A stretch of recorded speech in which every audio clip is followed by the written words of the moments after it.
Hello everyone.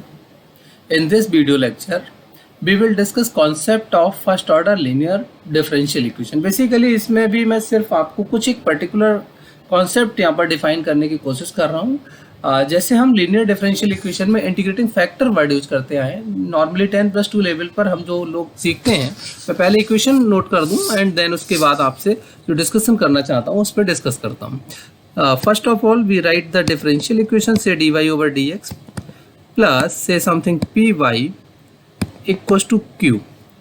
ठीक है, ये हमारे पास लीनियर डिफरेंशियल इक्वेशन, हम इसको नाम देते हैं दिस इज द लीनियर। ठीक, अब क्वेश्चन जो मैं यहाँ पर डिस्कस करने की कोशिश कर रहा हूँ वो ये है कि आप यहाँ पर लिखते हैं integrating factor is e⁻∫ p dx। अब मेरा क्वेश्चन ये है कि आप इसको कैसे लिखते हैं, ये कहाँ से आ गया? आपको एट रैंडमली तो ऐसे भी कुछ नहीं मिला होगा। डिफरेंशियल इक्वेशन में जैसे आपने एग्जेक्ट किया है, कंडीशंस आपके पास थी कि जो आपकी डिफरेंशियल इक्वेशन है उसको कुछ इस तरह से आप मैनेज कर लें कि उस तरह से फंक्शन को आप लिख लें जो डिफरेंशियल फॉर्म में लिखा जा सके, उसको आप इंटीग्रेट करके लिख लेते थे। तो ये इंटीग्रेटिंग फैक्टर कहाँ से आ गया आपके पास? ऐसा तो नहीं है कि डायरेक्टली ये एकदम कुछ आया होगा, नहीं बस इसी तरीके से लिखना है, इक्वेशन सॉल्व करनी है। तो बेसिकली हम यही यहाँ पर डिस्कस करने की कोशिश कर रहे हैं। बाकी मैं इसमें कोई क्वेश्चन नहीं सॉल्व करूँगा, कुछ नहीं कर रहा, बस कोशिश मेरी ये रहेगी कि जो e⁻p dx आप लिखते हैं वो किस तरीके से आता है। Okay, so let's start. हमारे पास ये इक्वेशन ऑलरेडी है। अगर मैं इसको थोड़ा सा और अगर चाहूँ सिंप्लीफाइड फॉर्म में तो maybe we can write like this y dash plus py equals to से सम q। ठीक है, ये शायद थोड़ा ज़्यादा कन्वीनियंट रहेगा डेरिवेटिव्स में। ठीक, अब सबसे पहले इसकी ज़रूरत क्यों हो रही है? देखिए हमारे पास इससे पहले क्या है, सेपरेशन ऑफ वेरिएबल है। हम सेपरेशन ऑफ वेरिएबल में बड़े इजीली इक्वेशंस को सॉल्व कर लेते हैं। मीन्स हमारे पास इंडिपेंडेंट को सेपरेट किया और इक्वेशंस को इंटीग्रेट कर लिया। इजीली सबसे इजीएस्ट प्रोसेस है जिसके लिए मतलब सेपरेशन ऑफ वेरिएबल हम वर्ड यूज कर लेते हैं, जिसको हमें बेसिकली कहना चाहिए simple way differential equation solution process, normal way. फिर इसके बाद थोड़ा सा आपने और मॉडरेट किया, एक एग्जैक्ट का नाम ले लिया कि एग्जैक्ट डिफरेंशियल इक्वेशन है। बट इसको कैसे आप सॉल्व करें? सिंपल डिफरेंशियल इक्वेशन का मतलब क्या है? हम डिफरेंशियल इक्वेशन सॉल्व करने के लिए क्या कह देते हैं? सिंपल जो dy/dx है this is the derivative of the function y। आपको इसको सॉल्व करना है, सिंपली क्या कर दो, इंटीग्रेट कर दो, तो आपके पास सोल्यूशन मिल जाना चाहिए। तो बेसिकली मैं बार बार यहाँ पर एग्जैक्ट का नाम इसीलिए इंट्रोड्यूस कर रहा हूँ कि आपके पास एग्जैक्ट में क्या था कि एक ऐसा फंक्शन आप डायरेक्ट लिख पा रहे थे जिसकी हेल्प से आप उसको इंटीग्रेट कर ले रहे थे। आपका अगर डिफरेंशियल इक्वेशन डायरेक्टली अगर इस तरह से रिटनेबल है कि जिससे आप इंटीग्रेट कर सकें, मैं यहाँ पर लिख के ही दिखा देता हूँ आपको थोड़ा सा।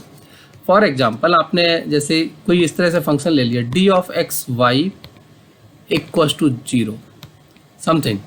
अब इसको जब डिफरेंशिएट करके आप इसको बनाएंगे, या आपने यहाँ पर कुछ कर्व आपके पास आ गया एक्स वाई इक्वल्स टू सी, तो जब आप इसको डिफरेंशिएट करके लिखेंगे, भाई इस तो हमने d डायरेक्ट लगा दिया, अब x को एज इट इज रख लिया तो dy/dx आपके पास आ गया।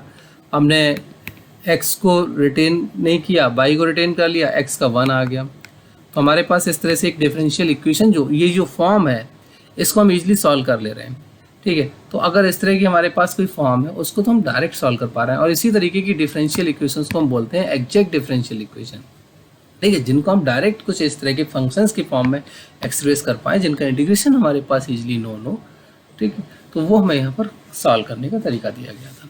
अब यहाँ पर क्वेश्चन यही है कि हमारे पास बेसिक जो कॉन्सेप्ट है वो बेसिकली यही है, किसी भी इक्वेशन को सॉल्व करने का तरीका यही है। डिफरेंशियल इक्वेशन को सॉल्व करने का बेसिक रूल इंटीग्रेशन है। तो हम क्या यहाँ पर इस इक्वेशन को डायरेक्ट इंटीग्रेट कर पाते हैं? नो।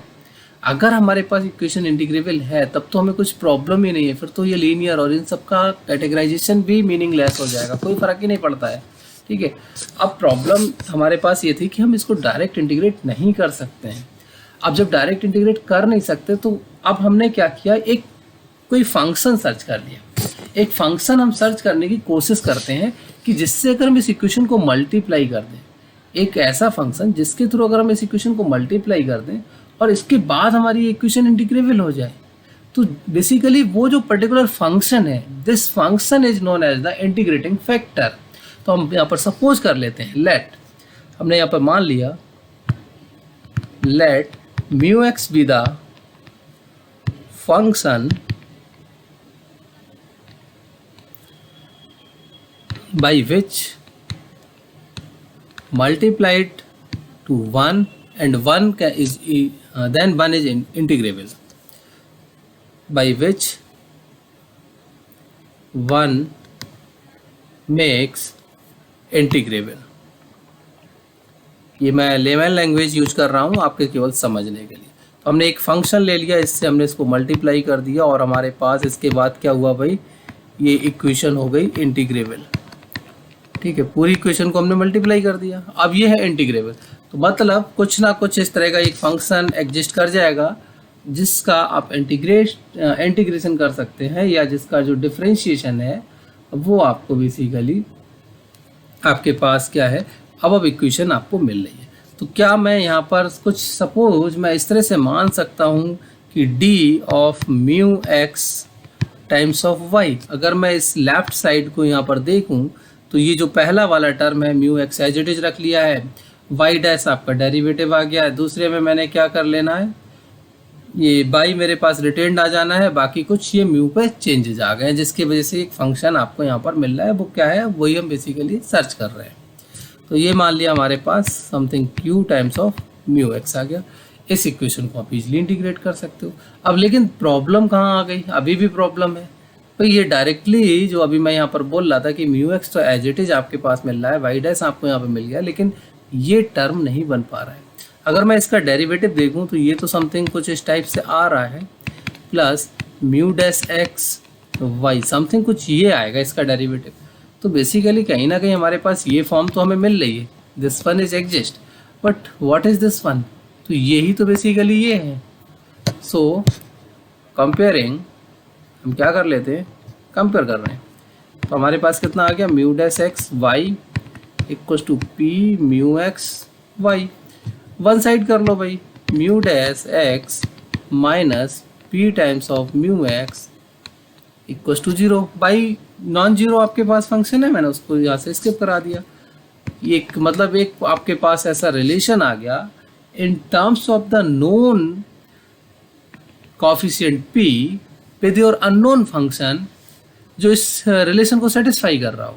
तो यहाँ से अगर मैं इसको सॉल्व करूँ, ये अगेन हमारे पास एक डिफरेंशियल फॉर्मेट है, इसको अगर मैं सॉल्व करूँ तो भाई यहाँ पर बड़े इजीली आप लोग देख पा रहे होंगे, mu dash x upon mu x हम कर सकते हैं और इधर हम p लिख सकते हैं। तो इसका आपका कितना हो गया, log of mu x, p is the function of x। ठीक है, तो इधर मैंने क्या कर दिया, इंटीग्रेशन p ऑफ dx। ठीक, अब मुझे क्या चाहिए, म्यू एक्स चाहिए, तो मैंने यहाँ से एक्सपोनेंशियल कर दिया p ऑफ dx। तो यही आपके पास बेसिकली इंटीग्रेटिंग फैक्टर होता है जिसको आप ऑब्टेन कर रहे होते हैं। तो ये डायरेक्टली कहीं पर आपके पास एग्जिस्ट नहीं करता है, इसको आप क्या करते हैं कि एक ऐसे फंक्शन को सर्च करने की आपकी कोशिश है by which your equation can be integrable. तो ये बेसिक टास्क मेरा यहाँ पर आपको बताने का सिर्फ इतना है कि आपको एक एक पॉइंट पता होना चाहिए कि भाई हर चीज़ ऐसे ही कुछ लिखी नहीं गई है, एक उसके पीछे कॉन्सेप्ट है। तो वो कॉन्सेप्ट्स आपको मैं कोशिश करूँगा कि मैक्सिमम आपको प्रोवाइड कर सकूँ। जैसे मैंने इस टॉपिक को जब कवर किया तो उस समय एक्चुअली क्योंकि टाइम का प्रेशर भी थोड़ा सा होता है, उस समय मैं इसको स्किप कर गया। वैसे सेपरेटली इसीलिए मैंने आज यहाँ पर डिस्कस किया है। मैं इसको अटैच कर दूंगा उन वीडियोज़ के साथ भी, तो आप इसको एक बार गो थ्रू कर लीजिए। आई होप आप लोगों को ये काफ़ी कुछ यहाँ पर हेल्पफुल रहेगा।